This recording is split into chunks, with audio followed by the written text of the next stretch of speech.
Hey everybody, wanted to give you a few example problems for multi-digit subtraction.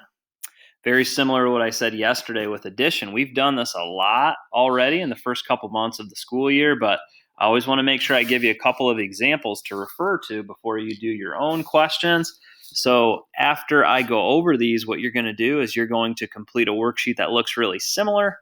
It's going to be 6 multi-digit subtraction problems. I believe the worksheet says multi-digit subtraction 3. So you will do that once you finish watching this video, kind of explaining the steps to answering these. So let's get going here up in the top left corner with this first question. So 89 minus 25. I know right away that 9 minus 5 is going to be 4, and 8 minus 2 is going to be 6 for a final answer of 64. Maybe I should have said this before I even started answering it, but remember, we're going right to left, so we want to start on this right column and subtract and just work our way to the left. This one's nice and easy. We didn't have to borrow or anything like that, so it's simply an answer of 64. Next one, 69 minus 28. We're going to start right to left. 9 minus 8 is 1. And 6 minus 2 is 4. Final answer of 41. Moving over to the third sample question I have here. This is going to require some borrowing and so forth for this question. So right away, if we start right to left, I notice that 5 is 5 minus 8. We can't do because 5 is smaller than 8. So we're going to need to borrow from the 7. So we'll cross off the 7, and the 5 becomes a 15, and that 7 is going to become a 6. So 15 minus 8 is 7. Now we have 6 minus 9. Again, we can't do that because 6 is smaller than 9, so we are going to have to borrow from the next number over, which is that 6. So since we're borrowing, the 6 becomes a 16, and the 6 that we're borrowing from becomes a 5. Okay, so let me bump these over just so it looks a little clearer.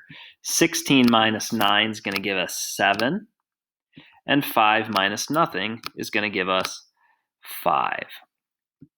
Okay, I apologize that I'm having to type all of these for whatever reason. Now that I'm home on my own laptop, it's not letting me use the pen feature, so I'm just kind of having to type everything. So hopefully that doesn't make it more difficult for you folks. But let me just take a quick look here. How about let's try one more. I'm not going to do 61 minus 7, this one that I'm circling. And I'm also not going to do this 121 minus 72. First, I think you guys have the picture. And second, you only do 3 or 4 examples anyways, most days. So I'm just going to finish with this one, 134 minus 85. So again, we're going to go right to the left. And I notice right away that 4 is smaller than 5. So I'm going to need to borrow. I'm going to need to borrow from this 3. And because I did that, this 4 is now going to become a 14. 14 minus 5 is 9. And then remember, I borrowed from that 3, so that 3 is now a 2. And 2 minus 8 we cannot do because 2 is smaller than 8. So we are going to need to borrow a second time from the number over. And that 2, because we borrowed, now becomes a 12. 12 minus 8 is 4. And then remember, we borrowed from that 1, so that 1 is actually now a 0. 0 minus 0 obviously is 0, which gives us a final answer of 49. So I hope that these 4 sample problems helped you out. You should be getting or already have a worksheet that's titled Multi-Digit Subtraction 3. Please answer those 6 questions, and you'll be all set. Thanks a lot.